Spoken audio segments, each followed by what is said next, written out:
ఓం శాంతి 26/2/2025 సాకార ఈశ్వరీయ మధుర మహావాక్యాలు. మధురమైన పిల్లలారా, ఇప్పుడు పాత వస్త్రాలను అనగా శరీరాలను వదిలి ఇంటికి వెళ్ళి మళ్ళీ నూతన వస్త్రాలు నూతన ప్రపంచంలో తీసుకుంటాము అని మీకు అపారమైన సంతోషం ఉండాలి. ప్రశ్న: డ్రామాలోని ఏ రహస్యాన్ని అతి సూక్ష్మంగా అర్థం చేసుకోవాలి? జవాబు: ఈ డ్రామా పేను వలె చాలా నెమ్మదిగా నడుస్తూ ఉంటుంది. టిక్ టిక్ అని జరుగుతూనే ఉంటుంది. ఇప్పుడు ఏ విధంగా ఎవరు నటిస్తున్నారో అదే విధంగా 5000 సంవత్సరాల తర్వాత మళ్ళీ పునరావృతం అవుతుంది.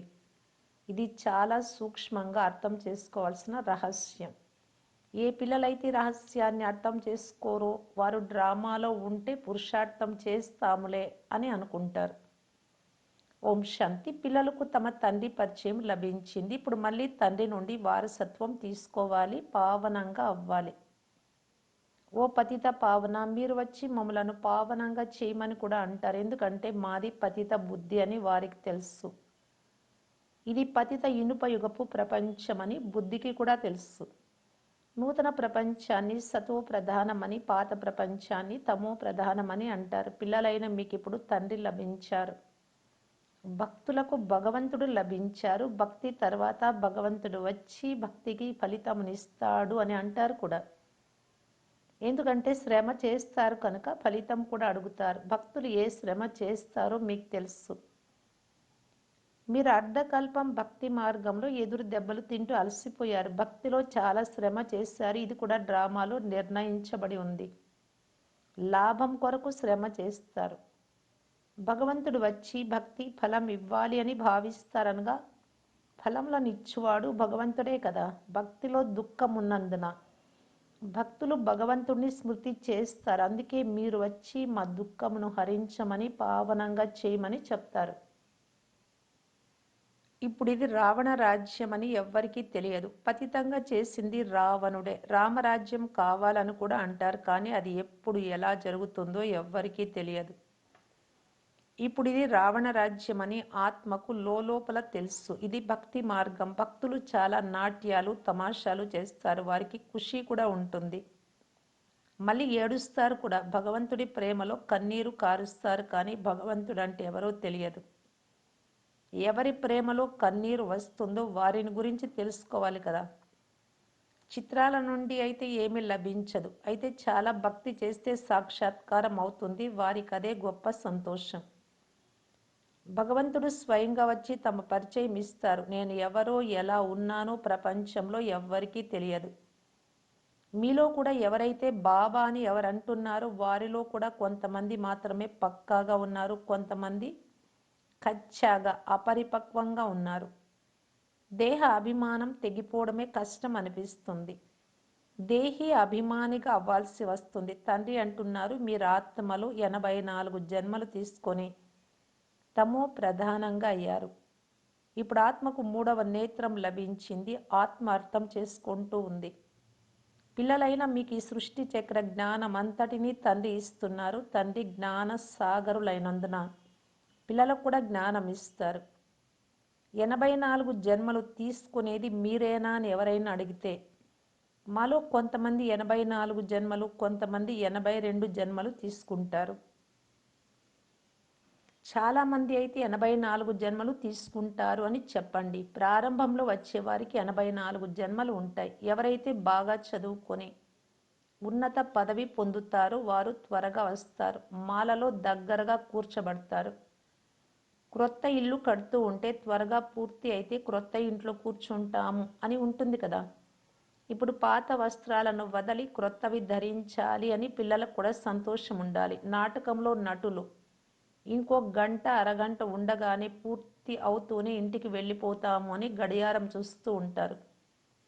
ఇక వాపస్ ఇంటికి వెళ్తామని భావిస్తారు. ఆ సమయం రానే వస్తుంది. ఇంటికి వెళ్ళనే వెళ్తారు. పిల్లలైన మీది బేహద్దు గడియారం. కర్మాతీత అవస్థ పొందుకుంటే ఇక్కడ ఉండమని మీకు తెలుసు. కర్మాతీతులుగా అయ్యేందుకు కూడా స్మృతిలో ఉండాల్సి వస్తుంది. ఇది పెద్ద శ్రమ. మీరు నూతన ప్రపంచంలోకి వెళ్తారు. మళ్ళీ ఒక్కొక్క జన్మ తీసుకునే కొలది కళలు తగ్గుతూ వస్తాయి. నూతన ఇంటిలో 6 నెలలుంటే గోడలపై ఏవో కొన్ని మచ్చలు ఏర్పడతాయి కదా, కొద్దిగా తేడా వస్తుంది. అక్కడ నూతన ప్రపంచంలో కూడా కొంతమంది మొదట్లోనే వస్తారు, కొంతమంది కొంచెం ఆలస్యంగా వస్తారు. మొదట వచ్చే వారిని సతో ప్రధానమని అంటారు. నెమ్మదిగా కళలు తగ్గుతూ వస్తాయి. ఈ డ్రామా చక్రం పేను వలె నడుస్తూ ఉంటుంది, టిక్ టిక్ అంటూ ఉంటుంది. ఈ ప్రపంచంలో ఎవరు ఏ పాత్ర చేస్తున్నారో అది చక్రంలో తిరుగుతూనే ఉంటుంది. ఇది చాలా సూక్ష్మంగా అర్థం చేసుకోవాల్సిన విషయాలు. తండ్రి అనుభవంతో వినిపిస్తూ ఉన్నారు. ఈ చదువు మళ్ళీ 5000 సంవత్సరాల తర్వాత రిపీట్ అవుతుంది అని మీకు తెలుసు. ఇది తయారైన డ్రామా. ఈ చక్రం గురించి ఎవ్వరికీ తెలియదు. దీని సృష్టికర్త, డైరెక్టర్, ముఖ్య పాత్రధారి ఎవరు అనేది కొద్దిగా కూడా తెలియదు. మనం 84 జన్మలు పూర్తి చేసుకున్నాము అని, తిరిగి వెళ్తాము అని పిల్లలైనా మీకు తెలుసు. మనమంతా ఆత్మలము. దేహి అభిమానులుగా అయితే అపారమైన ఖుషి ఉంటుంది. అది హద్దులోని నాటకం, ఇది బేహద్దు నాటకం. బాబా ఆత్మలమైన మనల్ని చదివిస్తూ ఉన్నారు. ఫలానా సమయంలో ఫలానా జరుగుతుంది అని బాబా తెలుపరు. బాబాను ఎవరైనా ఏమైనా అడిగితే డ్రామాలో ఏది తెలపాలో అదే తెలుపుతాను, డ్రామా అనుసారం ఏ జవాబు లభిస్తుందో అదే లభిస్తుంది, అంతే. దాని ప్రకారం నడుచుకోవాలి. డ్రామాలో లేనిది తండ్రి ఏం చేయలేరు. డ్రామాలో ఉంటే పురుషార్థం చేస్తాము అని చాలామంది పిల్లలు అంటారు. అటువంటి వారు ఎప్పుడూ ఉన్నత పదవి పొందలేరు. మీరు పురుషార్థం చెయ్యాలి అని బాబా అంటున్నారు. డ్రామా మీతో కల్పకృతం వలె పురుషార్థం చేయిస్తుంది. కొంతమంది డ్రామాను ఉపయోగించుకుని నిలబడిపోతారు. డ్రామాలు ఉంటే చేస్తాంలే అని అనుకుంటారు. వారి భాగ్యంలో లేదు అని అర్థం చేసుకోవాలి. మనం ఆత్మలము, పాత్ర చేసేందుకు వచ్చాము అని మీకు స్మృతి కలిగింది. ఆత్మ కూడా అవినాశియే, పాత్ర కూడా అవినాశి. 84 జన్మల పాత్ర ఆత్మలో నిశ్చయింపబడింది. మళ్ళీ అదే పాత్ర చేస్తారు. దీనిని ప్రాకృతికము అని అంటారు. ప్రకృతిలో జరుగు దానిని ఇంకా ఏమని వివరించాలి? ముఖ్యమైన విషయం, తప్పనిసరిగా పవిత్రం అవ్వాలి. ఇదే చింత ఉండాలి. కర్మలు చేస్తూ తండ్రి స్మృతిలో ఉండాలి. మీరు ఒక్క ప్రియుడికి ప్రేయసులు కదా, ఒకే ప్రియుని ప్రేయసులంతా స్మృతి చేస్తారు. ఆ ప్రియుడు అంటూ ఉన్నారు, ఇప్పుడు నన్ను స్మృతి చెయ్యండి, నేను మిమ్మలను పావనంగా చేయడానికి వచ్చా. మీరు నన్ను పతిత పావనులని అంటారు. మళ్ళీ నన్ను మర్చిపోయి గంగను పతిత పావని అని ఎందుకు అంటారు? ఇప్పుడు మీరు అర్థం చేసుకున్నారు కాబట్టి అవన్నీ వదిలేశారు. ఆ తండ్రి పతిత పావనులు అని మీరు అర్థం చేసుకున్నారు. ఇప్పుడు కృష్ణుణ్ణి పతిత పావనుడిగా భావించి ఎప్పుడూ స్మృతి చెయ్యరు. కానీ భగవంతుడు ఎలా వస్తారో ఎవ్వరికీ తెలియదు. సత్యుగంలో ఉన్న కృష్ణుడి ఆత్మ అనేక రూపాలను ధరిస్తూ ఇప్పుడు తమో ప్రధానమైపోయింది. ఇప్పుడు మళ్ళీ సతో ప్రధానంగా అవుతుంది. శాస్త్రాలలో ఈ తప్పు వ్రాసేశారు. ఈ తప్పు జరిగినప్పుడే నేనే వచ్చి తప్పు లేకుండా చేస్తాను. ఈ తప్పులు కూడా డ్రామాలో ఉన్నాయి, మళ్ళీ జరుగుతాయి. ఇవి మీకు అర్థం చేయించాను. శివ భగవాను వాచ, భగవంతుడు అని శివుడినే అంటారు. భగవంతుడు ఒక్కరే. భక్తులందరికీ ఫలంనిచ్చేది కూడా ఒకే ఒక భగవంతుడు. వారిని ఎవ్వరూ తెలుసుకోలేరు. ఓ గాడ్ ఫాదర్ అని ఆత్మ అంటుంది. లౌకిక తండ్రి ఇక్కడ ఉన్నా ఆ తండ్రిని స్మృతి చేస్తారు. అందువలన ఆత్మకు 2 తండ్రులు ఉన్నారు. భక్తి మార్గంలో ఆ తండ్రిని స్మృతి చేస్తూ ఉంటారు. ఆత్మ ఉండనే ఉంది. ఆత్మలన్నింటికీ తమ తమ పాత్రలు లభించాయి. ఒక శరీరాన్ని వదిలి మరొకటి తీసుకొని పాత్ర చేయాల్సి వస్తుంది. ఈ విషయాలన్నీ ఆ తండ్రి అర్థం చేయిస్తారు. మనం ఇక్కడ పాత్ర చేయడానికి వచ్చామని కూడా అంటారు. ఇది ఒక నాటక రంగం. అందులో ఈ సూర్యుడు, చంద్రుడు, నక్షత్రాలు మొదలైనవన్నీ దీపాలు. సూర్యుడు, చంద్రుడు, నక్షత్రాలను మనుషులు దేవతలని అంటారు. ఎందుకంటే వీరు చాలా మంచి పని చేస్తారు, ప్రకాశంనిస్తాయి, ఎవ్వరికీ కష్టం కలిగించవు, అందరికీ సుఖంనిస్తాయి, చాలా పనులు చేస్తాయి. అందువలన వీటిని దేవతలని అంటారు. మంచి పనులు చేయు వారిని దేవతలని అంటారు కదా. వీరు దేవతల్లాగా ఉన్నారని అంటారు. వాస్తవానికి దేవతలైతే సత్యుగంలో ఉండేవారు. వారంతా సుఖమునిచ్చేవారు. అందరిపై ప్రీతి ఉంటుంది. అందుకే వారిని దేవతలతో పోల్చడం జరిగింది. దేవతల గుణగానం కూడా చేస్తారు. వారి ముందుకెళ్ళి మేము నిర్గుణులము, మాలో ఏ గుణము లేదు, దయ చూపించండి, మీకు దయ కలుగుతూ ఉంటుంది అని పాట పాడుతూ ఉంటారు. దయ కలిగింది కాబట్టే నేను మళ్ళీ మిమ్మలను గుణవంతులుగా చేసేందుకు వచ్చాను అని తండ్రి అంటున్నారు. మీరు పూజ్యులుగా ఉండేవారు, ఇప్పుడు పూజారులుగా అయ్యారు, మళ్ళీ పూజ్యులుగా అవ్వండి. హంసు అర్థం కూడా మీరు అర్థం చేసుకున్నారు. ఆత్మనే పరమాత్మ, పరమాత్మనే ఆత్మ అని మనుషులు అంటారు, కానీ ఇది తప్పు అని తండ్రి చెప్తున్నారు. ఆత్మలైన మీరు నిరాకారులుగా ఉండేవారు, తర్వాత దేవతలు, క్షత్రియులు, వైశ్యులు, శూద్రులుగా అయ్యారు. ఇప్పుడు మీరే బ్రాహ్మణ వర్ణంలోకి వచ్చారు. ఆత్మ మొదట సతో ప్రధానంగా ఉండేది, సతో రజో తమో గుణాలలోకి వస్తుంది. ఈ జ్ఞానము కల్పకల్పము బాబా సంగమ యుగంలో వచ్చి మనకు ఇస్తారు అని మీకు తెలుసు. భారతదేశం స్వర్గంగా ఉండేది, అక్కడ చాలా కొద్ది మంది మాత్రమే మనుషులు ఉండేవారు. ఇప్పుడు ఇది కలియుగం, అన్ని ధర్మాల వారు పైనుండి వచ్చేసారు. సత్యుగంలో ఏ ఇతర ధర్మము లేదు, అక్కడ ఒకే ఒక ధర్మం ఉంటుంది, మిగిలిన ఆత్మలన్నీ వెళ్ళిపోతాయి. ఇప్పుడు ఈ పాత ప్రపంచ వినాశనం చాలా సమీపంగా ఉంది అని మీకు తెలుసు. తండ్రి రాజయోగాన్ని నేర్పిస్తున్నారు. ఎవరు వచ్చినా ఇది అనంతమైన గడియారం అని చెప్పండి.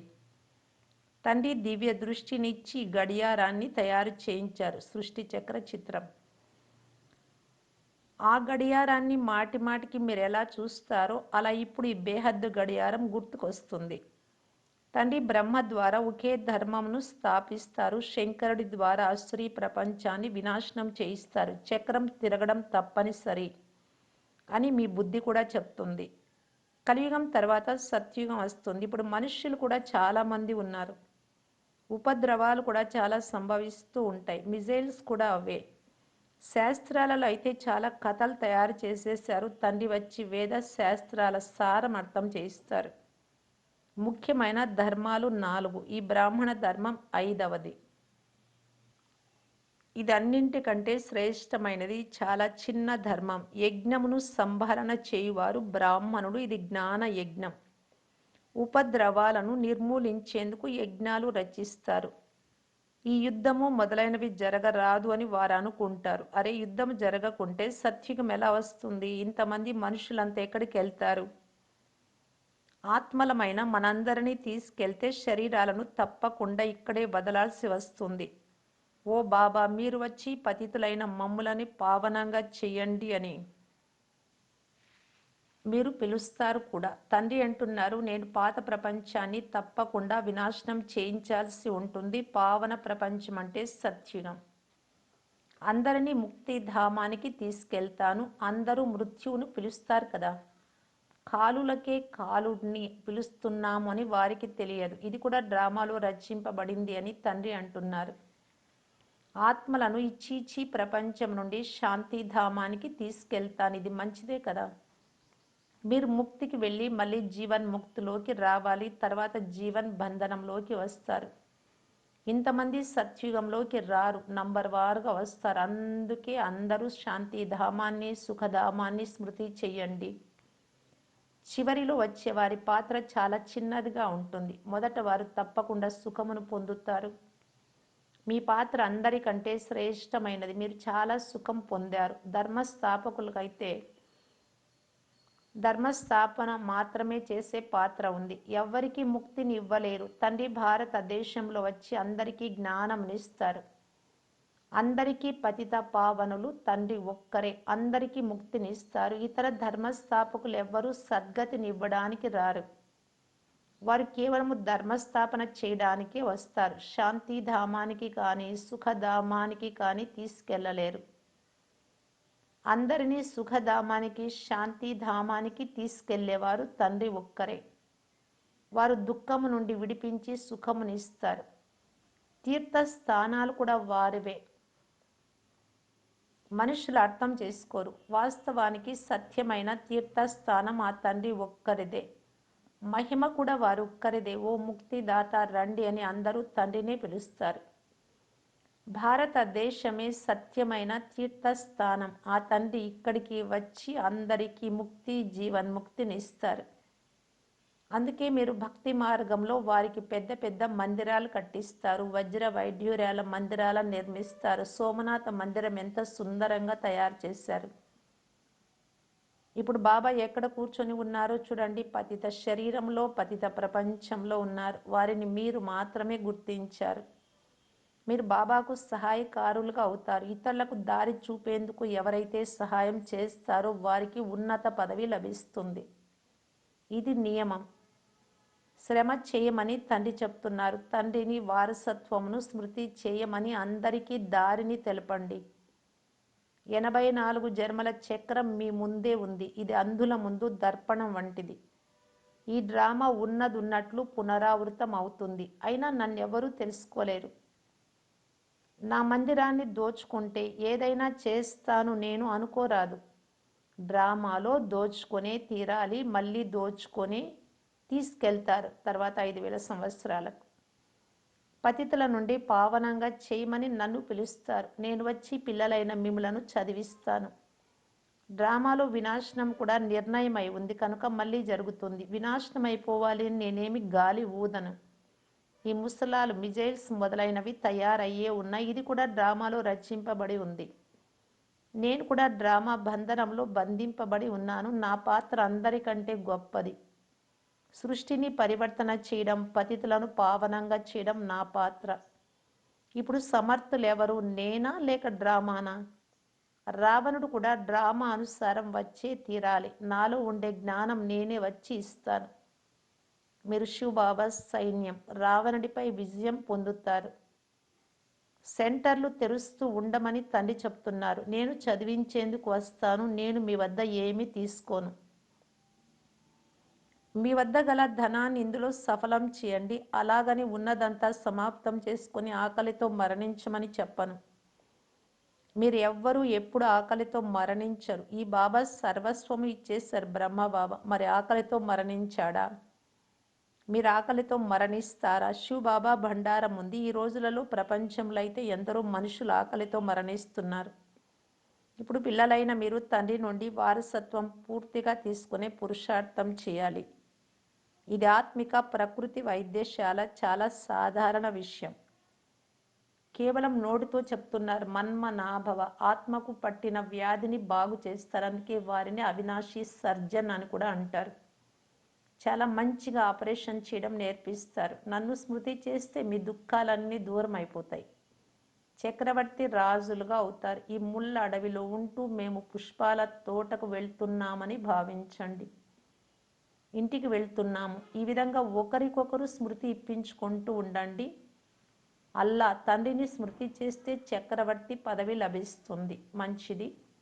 మధురాతి మధురమైన అపురూపమైన పిల్లలకు మాతాపిత బాప్దాదాల ప్రియ స్మృతులు మరియు గుడ్ మార్నింగ్. ఆత్మిక పిల్లలకు ఆత్మిక తండ్రి నమస్తే.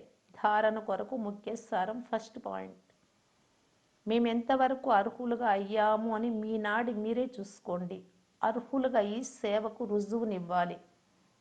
జ్ఞాన పరాకాష్ఠతో బంధనముక్తులుగా అవ్వాలి.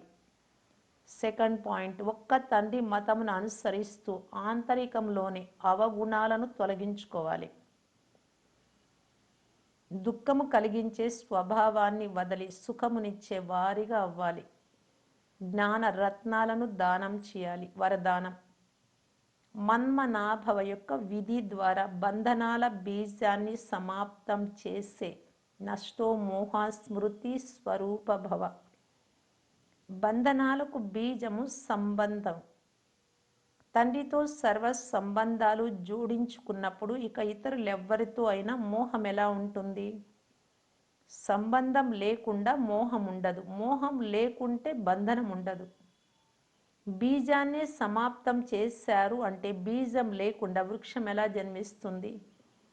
ఒకవేళ ఇప్పటి వరకు బంధనాలు ఉంటే దీని ద్వారా కొన్ని బంధనాలు తెంచేశారు, కొన్ని బంధనాలు జోడించి ఉన్నారు అని రుజువు అవుతుంది. అందువలన మన్మనాభవ యొక్క విధి ద్వారా మానసిక బంధనాల నుండి కూడా ముక్తి అయి నష్టో మోహ స్మృతి స్వరూపులుగా అవ్వండి. అప్పుడు ఏం చేయాలి? బంధనాలు ఉన్నాయి, తెగిపోవడం లేదు అని ఫిర్యాదులు సమాప్తమైపోతాయి. స్లోగన్: బ్రాహ్మణ జీవితానికి శ్వాస ఉమంగ్ ఉత్సాహాలు. అందువలన ఎటువంటి పరిస్థితిలో కూడా ఉమంగ్ ఉత్సాహాల ప్రెషర్ తగ్గిపోరాదు. అవ్యక్త సూచన: ఏకాంత ప్రియులుగా అయ్యి ఏకాంతము మరియు ఏకాగ్రతను స్వంతం చేసుకోవటానికి బాప్దాదా తెలియజేస్తున్నారు. ఎంతెంత సేవ యొక్క అలజడిలోకి వస్తారో అంత పూర్తి అండర్ గ్రౌండ్లోకి వెళ్ళిపోండి. ఏదైనా క్రొత్త అన్వేషణ మరియు శక్తిశాలి అన్వేషణను అండర్ గ్రౌండ్లో, భూగర్భంలోనే చేస్తారు. ఏకాంత వాసులుగా అవ్వడమే అండర్ గ్రౌండ్. ఎంత సమయం లభించినా, ఒకేసారి అరగంట 1 గంట లభించకపోవచ్చు, కానీ మధ్యలో 5 నిమిషాలు లభించిన సాగరం లోతులలోకి వెళ్ళిపోండి. దీని ద్వారా సంకల్పాలకు బ్రేక్ పడుతుంది. అప్పుడు వాచాలోకి రావాలనుకున్నా రాలేరు. ఓం శాంతి.